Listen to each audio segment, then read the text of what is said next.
Kesombongan Israel yang melanggar gencatan senjata akhirnya menjadi kesalahan fatal. Bukannya tunduk, milisi Hizbullah justru melancarkan serangan balasan yang lebih kejam kepada negeri Zionis. Jika kamu sudah menonton cuplikan video tadi, drone Hizbullah menghantam puluhan tentara Zionis yang sedang menjalankan misi pembasmian di Lebanon Selatan. Kejadian ini mengakibatkan puluhan tentara Israel terluka hebat hingga dilarikan ke rumah sakit di kota Haifa. Bahkan sebagian dari tentara Zionis harus meregang nyawa karena serangan tanpa henti dari Israel. Sementara itu, posisi Lebanon semakin tidak terbantahkan setelah mendapat sokongan dari negara-negara besar. Iran yang masih menyimpan dendam mengaku tidak akan tinggal diam melihat kejahatan dari bangsa penjajah. Ebrahim Salvagori menyuarakan perang karena telah berbuat kerusakan di kawasan Timur Tengah, termasuk Gaza. Milisi dari Houthi Yaman juga bakal terjun dalam perang jika Israel berani macam-macam. Kini rencana Zionis untuk menjajah semua negara Timur Tengah dipastikan gagal total. Apakah dengan serangan mematikan dari para musuh bakal membuat pasukan Zionis mundur dan menarik pasukan? Atau justru mereka semakin tertantang dan meneruskan ambisinya menjajah Lebanon? Cetak Gol coba merangkum. Israel kena karma serangan mematikan Hizbullah, tewaskan puluhan tentara Zionis sebagai berikut.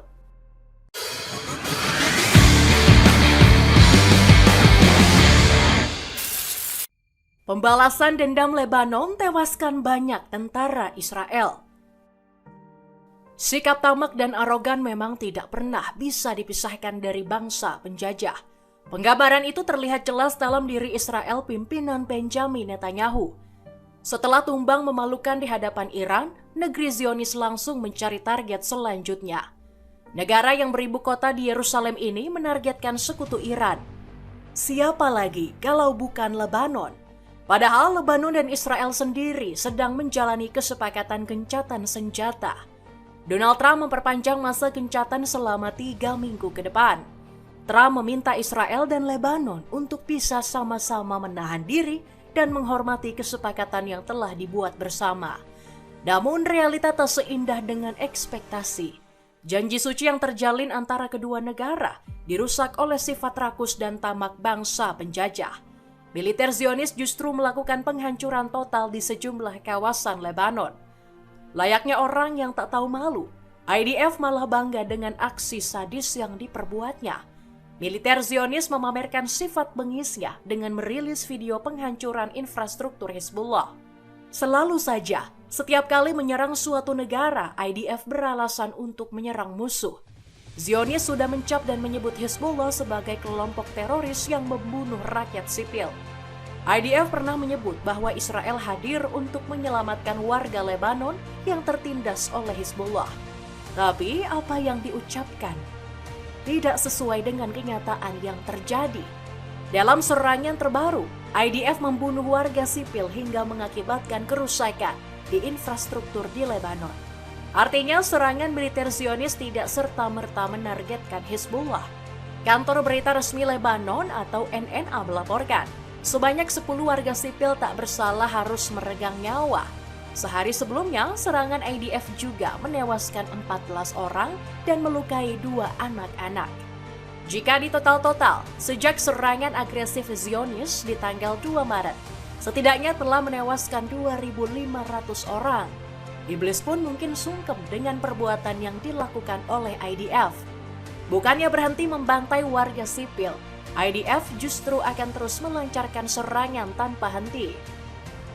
Hal ini disampaikan langsung oleh Benjamin Netanyahu selaku Perdana Menteri Israel. אני גאה בכם. אתם ממשיכים לעמוד איתן. אני מבקש לומר לכם, אין הפסקת אש בלבנון. אנחנו ממשיכים להכות בעוצמה את חיזבאללה, ואנחנו לא נעצור עד שנחזיר לכם את הביטחון. ההישגים הכבירים שלנו, גם באיראן וגם נגד ציר הרשע, הביאו לשינוי היסטורי במעמד של ישראל באזור. הם גם הביאו לשינוי לקשרים שלנו עם מדינות, קשרים שלא היו בעבר. לאחר פניות חוזרות ונשנות של ממשלת לבנון לפתוח איתנו במשא ומתן לשלום, אני הנחיתי אמש בקבינט לפתוח במשא ומתן ישיר עם לבנון כדי להשיג 2 יעדים.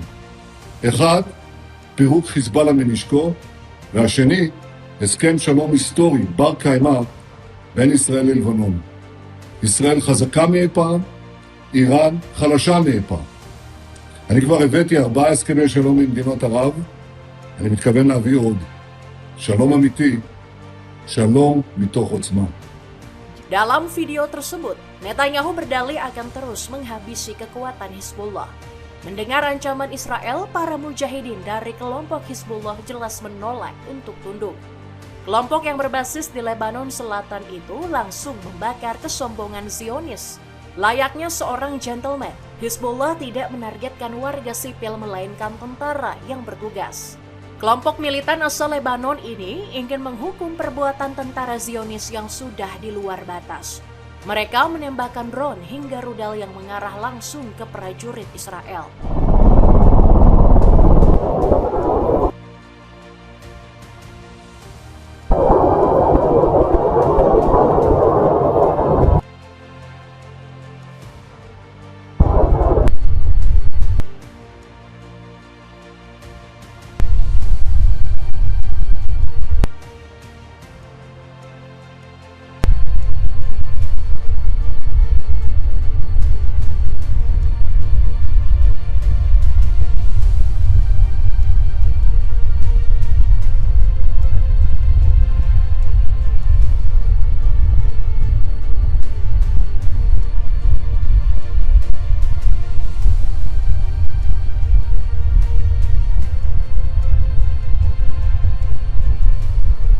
Dalam video beredar, nampak jelas tentara Israel lari kocar-kacir layaknya seekor rusa yang hendak diterkam singa.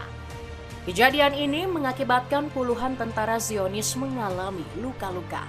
Mereka dilarikan ke rumah sakit di kota Haifa dengan menggunakan helikopter. Menurut kabar yang beredar, sebagian tentara Zionis ada yang meninggal dunia saat menjalani perawatan.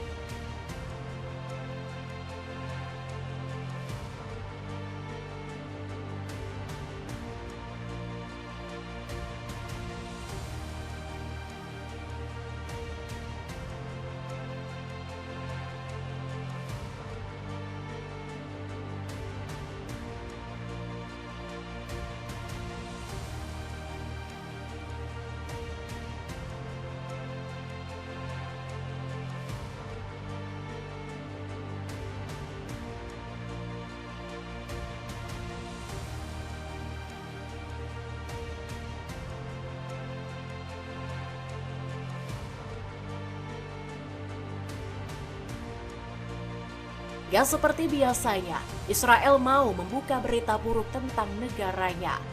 IDF mengakui jika prajurit mereka banyak yang menjadi korban hingga kewalahan menghadapi serangan Hizbullah. Surat kabar Ynet News menyebut drone Hizbullah sangat sulit ditangkis oleh IDF. Media Israel ini menilai jika Hizbullah menggunakan drone canggih berteknologi fiber optik. Kabel fiber optik berguna agar drone kebal terhadap gangguan elektronik atau jamming. Sinyal GPS juga nggak bisa di-spoofing hingga terbang berdasarkan gambar langsung dari kamera ke operator tanpa gelombang radio yang bisa diblokir. Ukurannya memang kecil dan ledakannya tak sebesar rudal, tetapi presisi drone ini sangat luar biasa. Milisi Lebanon berjanji bakal mengeluarkan serangan yang lebih brutal sampai Israel benar-benar lenyap dan angkat kaki dari wilayahnya. Serangan balasan ini akan berlanjut sampai agresi Israel Amerika terhadap negara dan rakyat kami berhenti. Bunyi pernyataan Hizbullah. Puluhan tentara Israel stres berat hingga bunuh diri. Pernyataan tegas dari petinggi Hizbullah disampaikan bukan tanpa sebab. Mereka menganggap Israel merupakan bangsa yang ingkar janji dan kerap melanggar gencatan senjata yang disepakati. Hizbullah menekankan gencatan dengan Israel tidak ada gunanya. Kelompok milisi asal Lebanon ini justru menilai bahwa resiko konflik bisa terus meluas jika aksi bejat Israel tak dihentikan. Menurut beberapa laporan media lokal, pasukan Israel masih terus bertahan enggan cabut dari Lebanon Selatan hingga mempertahankan zona penyangga yang mereka tetapkan sendiri. Hizbullah menuduh Israel terus melakukan serangan udara, pembunuhan terarah hingga penghancuran pemukiman. Masih terjadi serangan udara, serangan drone, penghancuran rumah, dan pendudukan wilayah di Lebanon Selatan. Sebagai respon, Hizbullah menembakkan roket dan drone ke arah pasukan Israel, kata petinggi Hizbullah. Hizbullah bisa dikatakan sangat cerdik dalam melakukan aksi pembalasan. Mereka terus-menerus melancarkan serangan tanpa henti dari skala kecil hingga skala besar. Selain itu, militer Israel juga mengaku kewalahan menghadapi perang regional melawan 3 negara, termasuk perang di jalur Gaza yang sampai detik ini belum menunjukkan tanda-tanda mereda. Karena perang regional inilah yang mengakibatkan prajurit Zionis terkena mental. Media Israel yakni Haaretz melaporkan puluhan tentara mereka mengalami stres berat.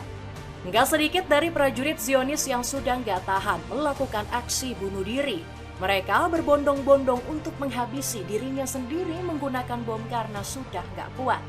Berdasarkan laporan tersebut, sudah ada 11 prajurit Zionis yang bunuh diri. 6 diantaranya merupakan tentara aktif dan 3 lainnya merupakan tentara cadangan. Sementara 2 kasus bunuh diri lainnya melibatkan anggota kepolisian. Salah satunya anggota Wamil yang bertugas sebagai polisi perbatasan di Israel dan Lebanon. Ini menunjukkan jika sebenarnya prajurit yang bertempur di medan perang gak berniat menyerang warga sipil. Mereka juga manusia seperti kita yang masih punya rasa belas kasih. Hal ini tentu berbeda dengan para petinggi Israel yang masih saja mengobarkan api peperangan. Selain di Lebanon dan Gaza, Netanyahu juga menginstruksikan untuk menyerang Suriah. Petinggi Zionis mengatakan agresi militer ke Suriah merupakan serangan lanjutan setelah Lebanon. Mungkin ini merupakan agenda yang telah mereka buat dengan tajuk Israel Raya. Proyek ini meliputi wilayah Suriah, Lebanon, serta Palestina. Nggak mengherankan jika kekejian Israel masih akan terus berlanjut dan tidak akan pernah berhenti. Mungkin petinggi Israel merasa jika tindakan semena-menanya akan terus abadi. Sebab tidak mungkin ada yang berani menghentikan ambisi Zionis yang ingin menguasai sebagian kawasan Timur Tengah. Tetapi tindakan keji petinggi Zionis justru menjadi sorotan lebih dari negara-negara Eropa. Pedro Sanchez mengajak seluruh negara benua biru untuk tidak menutup mata dan mau bertindak.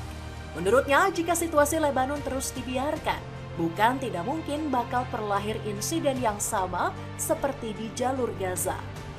No permitamos una nueva Gaza en el Líbano, porque ante violaciones flagrantes del derecho internacional humanitario, Europa tiene que actuar con coherencia si queremos además también que el resto del mundo nos mire y nos apoye en... Gak cuma itu, Eropa juga mengajak seluruh negara aliansi untuk menghapus ambisi pembentukan Israel Raya. Gak cuma Eropa, negara-negara Teluk juga pastinya tidak setuju. Memang benar, negara-negara Arab tidak sejalan dengan Hizbullah dan proksi perlawanan Iran. Namun bukan berarti negara-negara Islam membiarkan Netanyahu membentuk Israel Raya. Sebut saja seperti Irak dan Yordania yang menyebut rencana tersebut layaknya delusi yang provokatif. Bahkan negara seperti Arab Saudi dan Qatar yang pro terhadap Amerika juga menolak keras ambisi negeri Zionis.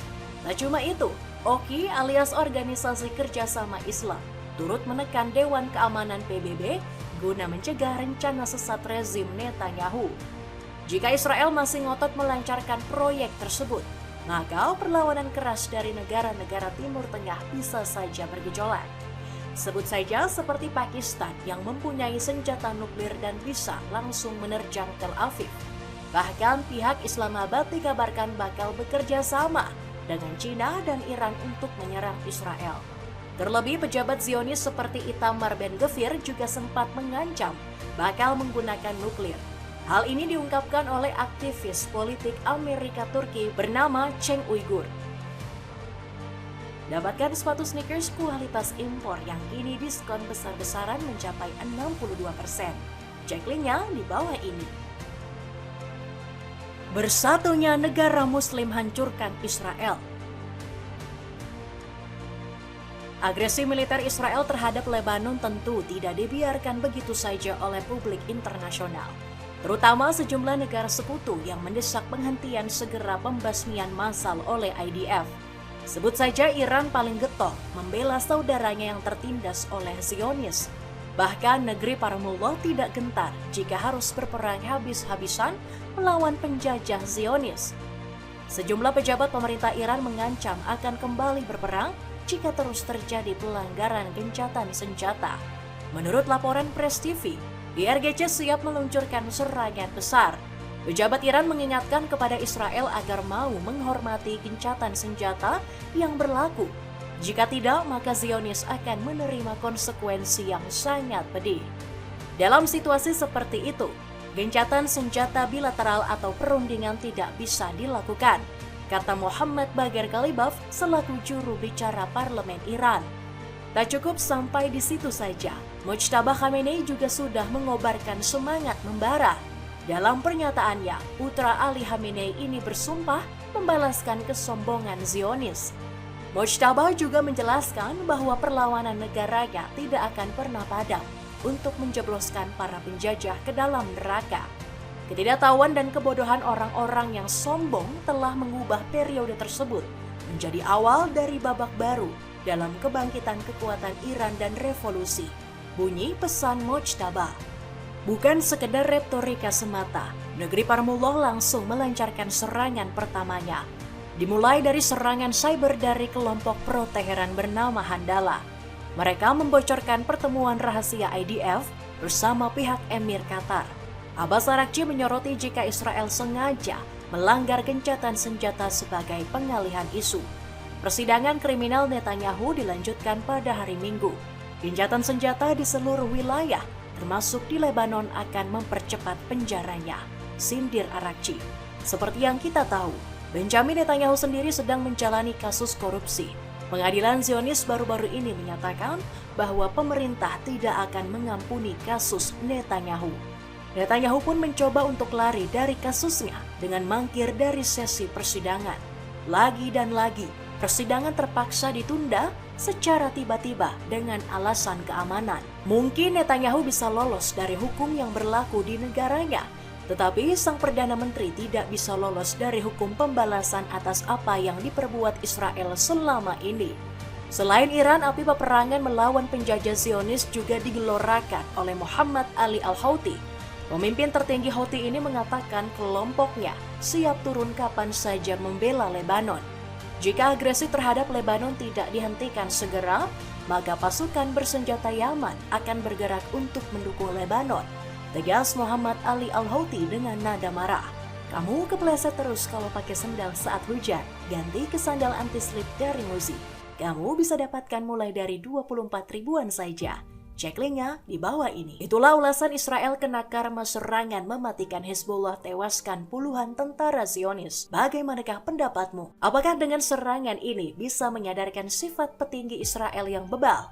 Coba tulis pendapatmu di kolom komentar di bawah ini.